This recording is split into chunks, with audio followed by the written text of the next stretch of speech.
আগের পর্বে তোমাদের সঙ্গে শেয়ার করেছিলাম অমৃতসরের স্বর্ণ মন্দির, আর আজকের পর্বে তোমাদের সঙ্গে শেয়ার করতে চলেছি এই স্বর্ণ মন্দিরের খুব কাছে অবস্থিত জালিয়ানওয়ালাবাগ। তোমরা যদি স্বর্ণ মন্দিরের ভিডিওটা না দেখে থাকো, ডেসক্রিপশন বক্সে আমি লিঙ্ক দিয়ে দেবো, চাইলে দেখতে পারো। সময়টা ছিল 1919 সালের 13 এপ্রিল। ভারতবর্ষের পাঞ্জাব প্রদেশের অমৃতসরের ঠিক এই জায়গাটিতে ঘটে যায় এক মর্মান্তিক ঘটনা। ইংরেজ সেনানায়ক ব্রিগেডিয়ার রেগিনাল্ড ডায়ারের নির্দেশে ঘটে এক হত্যাকাণ্ড। আগে ছোটবেলায় ইতিহাস বইতে এটি পড়েছি, আজ নিজের চোখে দেখব বলে এলাম। 2021 সালে প্রধানমন্ত্রী নরেন্দ্র মোদীর উদ্যোগে এই জায়গাটিকে বেশ সুন্দর করে সাজানো হয়েছে। জালিয়ানওয়ালাবাগ মেমোরিয়ালে প্রবেশ করতে হলে কোনো মূল্য দিতে হয় না। দুটি মেটাল ডিটেক্টর গেট আছে, তার ভেতর দিয়ে তোমাদেরকে প্রবেশ করতে হবে ভেতরে। যত ভেতরের দিকে যাচ্ছিলাম গায়ে যেন কাঁটা দিয়ে উঠছিল। রক্তের বিনিময়ে পাওয়া আমাদের স্বাধীনতা। সেই সময় জালিয়ানওয়ালাবাগে ঢোকার জন্য ছিল এই একটিমাত্র গেট। এখন 2021 সালে এই গেটের দুপাশে মনীষীদের মূর্তি দিয়ে সাজানো হয়েছে। জনশ্রুতি এই মূর্তিগুলি পশ্চিমবঙ্গের কৃষ্ণনগর থেকে তৈরি করে নিয়ে এসে এখানে লাগানো হয়েছিল। তবে আগে এখানে ছিল নানকশাহী ইটের তৈরি দেয়াল। সেদিন এই রাস্তাটিকে ঘিরে দাঁড়িয়েছিল দুটি সাজোয়া গাড়ি এবং 100 জন গোর্খা সৈন্য। চলে 1650 রাউন্ড গুলি। হতাহত হয় 2000-এরও বেশি ভারতীয়। তার মধ্যে মহিলা, পুরুষ, যুবা, বৃদ্ধ, বালক সকলেই উপস্থিত ছিলেন। বর্তমানে এই জায়গাটিকে বেশ কটি গ্যালারিতে বিভক্ত করা হয়েছে। সন্ধে 6টার দিকে এখানে হয় লাইট অ্যান্ড সাউন্ড শো। সকাল 8টা বাজতেই খুলে যায় জালিয়ানওয়ালাবাগ, আর সকাল 9টা বাজলে পরে সবকটি গ্যালারিও খুলে দেওয়া হয়। এখানে বিভিন্ন শোও হয়, তোমরা চাইলে সেগুলোও দেখতে পারো এসে। ভেতরে ঢোকা মাত্র স্বাগত জানালেও শান্তির দূত, পায়ে করে ছিটিয়ে দিয়ে গেল যেন শান্তির জল। আমরা ধীর পায়ে ঘুরে ঘুরে দেখতে শুরু করলাম জালিয়ানওয়ালাবাগ। প্রথমেই চলে গিয়েছিলাম গ্যালারি নাম্বার 4-এ, যেখানে শো হয় ভগৎ সিংয়ের জীবনী, পাঞ্জাবের আজাদ হিন্দ ফৌজ আর জালিয়ানওয়ালাবাগ হত্যাকাণ্ড। ইংরেজ সরকার নির্যাতনমূলক এক আইন চালু করে জনগণের ওপর চাপিয়ে দেন। নাম দেন রাওলাট আইন। এই আইনের অধীনে বিনা কারণে গ্রেপ্তার, অন্তরীণ ও সংক্ষিপ্ত সাক্ষ্য প্রমাণহীন বিচার ও বন্দিত্বের বেপরোয়া পদক্ষেপ গৃহীত হয়। মহাত্মা গান্ধী তখন অহিংস এবং সত্যাগ্রহ তথা রক্তপাতহীন আন্দোলনের মাধ্যমে এর প্রতিবাদের আয়োজন করেন। 1919 সালের এপ্রিল মাসের শুরুর দিকে পাঞ্জাব যাওয়ার পথে গান্ধীকে গ্রেপ্তার করা হয়। এর প্রতিবাদে আহমেদাবাদের শিল্পশ্রমিক এবং পাঞ্জাবের সাধারণ জনগণ বিক্ষুব্ধ হয়ে ওঠে। সরকার গান্ধীকে মুক্তি দিতে বাধ্য হয়। এরপরেও বিক্ষোভ কমেনি। ধর্মঘটে এবং বিক্ষোভের লক্ষ্য হয়ে দাঁড়ায় সরকারি দপ্তর এবং যানবাহন। সাদা চামড়ার ইউরোপীয় কর্মকর্তা এবং অধিবাসীদের ওপরেও ভারতীয়রা ক্ষুব্ধ হয়ে ওঠে। তাদের ওপর আক্রমণ করা হয়। এই সালের 13 তারিখ দুজন রাজনৈতিক নেতাকে অমৃতসর থেকে গ্রেপ্তার করা হয়। এর পটভূমিতেই বলতে হয় হত্যাকাণ্ডের আবহ তৈরি হয়েছিল। যারা এই হত্যাকাণ্ডে শহীদ হয়েছিলেন তাদের উদ্দেশ্যে এখানে অমর জ্যোতি জ্বলে। এই জায়গাটিতে জুতো খুলে প্রবেশ করতে হয়।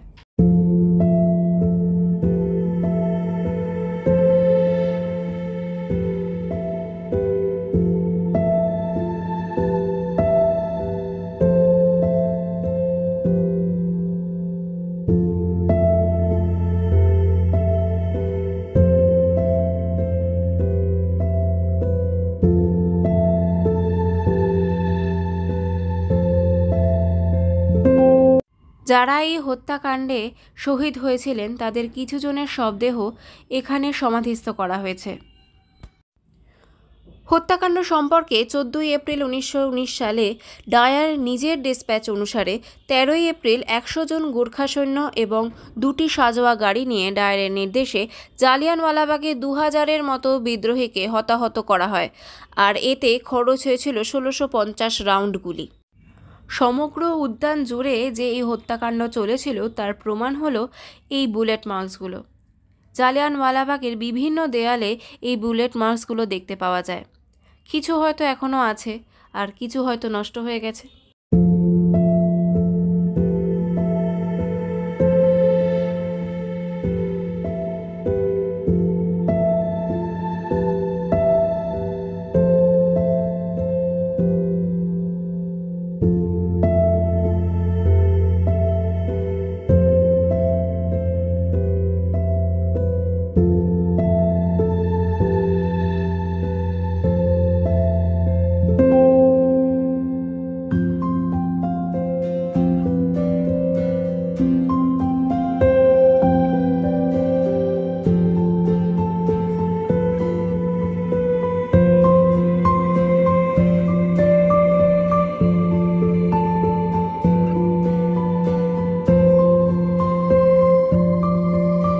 জালিয়ানওয়ালাবাগের চারিদিকে ছিল মুঘল যুগের নানকশাহী ইটে তৈরি 10 ফুট উঁচু পাঁচিল। সেদিন যখন 10 মিনিট ধরে এই গুলিবর্ষণ চলে তখন অনেকেই এই পাঁচিল টপকে পালিয়ে যাওয়ার চেষ্টা করে। এই বটগাছটি হয়তো সেই সময়েরই সাক্ষী।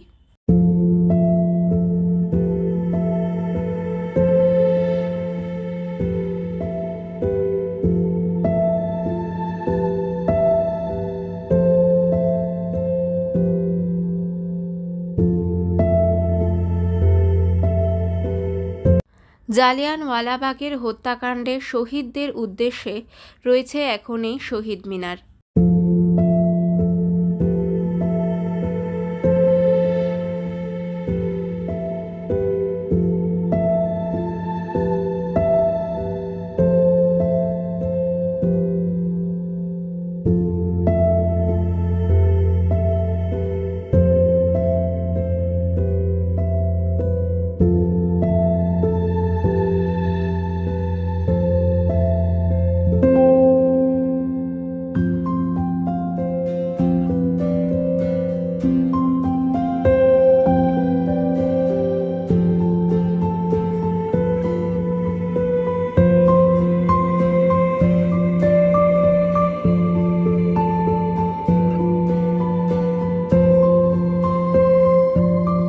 শহীদ মিনারের নিচে যে জল রয়েছে সেখানে দেখো কত মাছ ঘুরে বেড়াচ্ছে এখন শান্তিতে, কত ফুল ফুটে রয়েছে এখন এই জলের মধ্যে, কি সুন্দর দেখতে লাগছে।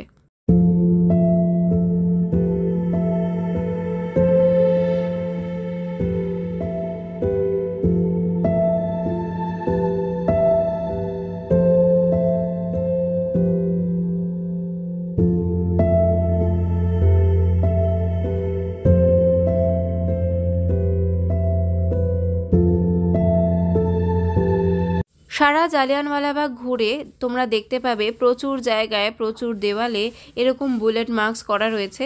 এখন তোমাদের আরও কিছু বুলেট মার্কস আমি দেখাচ্ছি।